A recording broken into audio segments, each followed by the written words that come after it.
Baik, nah ini dia kita akan lihat survei elektabilitas Capres 2024 di Pulau Jawa. Kita akan awali terlebih dahulu di Banten. Ini adalah hasil survei yang dilakukan oleh lembaga survei indikator mulai 16 sampai 20 Oktober 2023. Anies Baswedan, Ganjar Pranowo, dan Prabowo Subianto. Saat ini di Banten paling tinggi adalah Anies Baswedan dengan 43,9%, kemudian disusul yang kedua adalah Prabowo Subianto 42,9%, sementara hanya 10,6% saja pemilih yang memberikan suaranya kepada Ganjar Pranowo. Ini sekali lagi kami informasikan hasil survei indikator.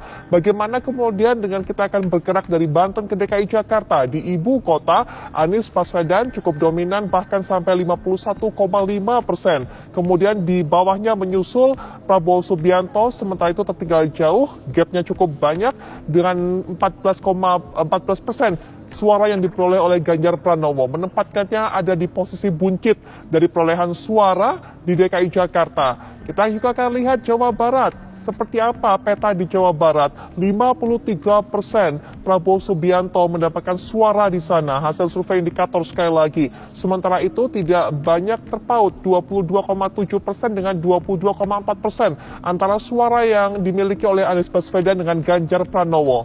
Hanya beda 0,3% lebih unggul Anies Baswedan dibandingkan Ganjar. Kita akan bergeser juga dari Provinsi Jabar, kita juga akan lihat Provinsi Jawa Tengah dan daerah istimewa Yogyakarta yang memang disebut sebagai salah satu daerah yang begitu ketat ini persaingannya antara Ganjar Pranowo dengan Prabowo Subianto nantinya di sana.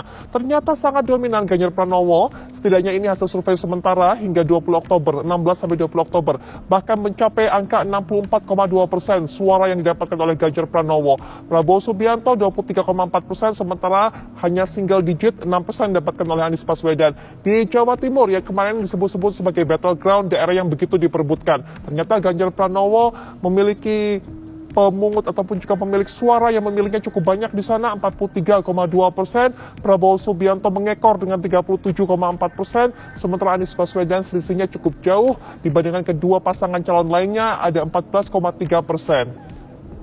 Berikutnya kita juga akan lihat masih survei elektabilitas di Pulau Jawa. Ini adalah versi LSI. 43% Anies Baswedan menguasai Banten, lebih dominan dibandingkan dua pesaingnya. Prabowo Subianto ada di peringkat kedua 42,9%, sementara itu jauh perolehan angkanya 10,6% didapatkan oleh Ganjar Pranowo. Sekali lagi ini adalah hasil survei sementara LSI periode 16 sampai 20 Oktober. Kita bergeser sejenak ke ibu kota. Bagaimana kondisi di ibu kota? Anies Baswedan juga memonopoli suara, 36,3% unggul dibandingkan dua pesaing lainnya.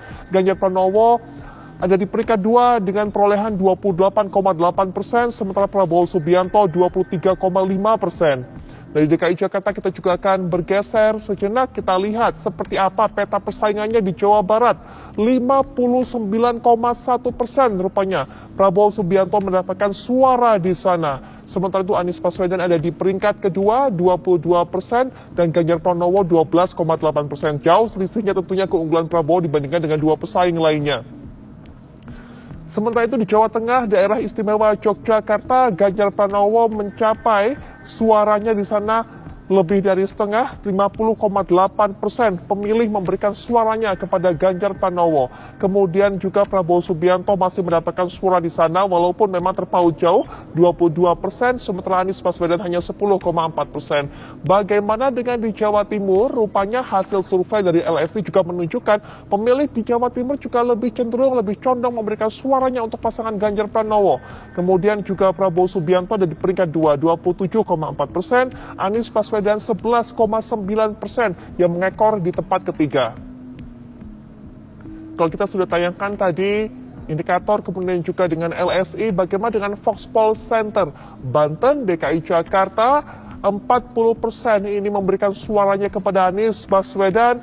Prabowo Subianto dan Ganjar Pranowo sebenarnya selisihnya hanya sekitar 4% saja, tapi memang Prabowo lebih unggul dengan 27,8%, sementara Ganjar Pranowo ada di peringkat ketiga dengan 22,2%. Kita lihat kembali, kalau kita bergeser kembali ke Jawa Barat, memang tidak seperti hasil survei lainnya tadi yang memberikan suara Prabowo Subianto sampai lebih dari 50%. Tapi setidaknya unggul di sini 41% Prabowo Subianto, beda 2% dengan Anies Baswedan yang ada di bawahnya dengan 39,5%. Sementara Ganjar Pranowo hanya bisa mendapatkan 16,5% di sana, di urutan buncit.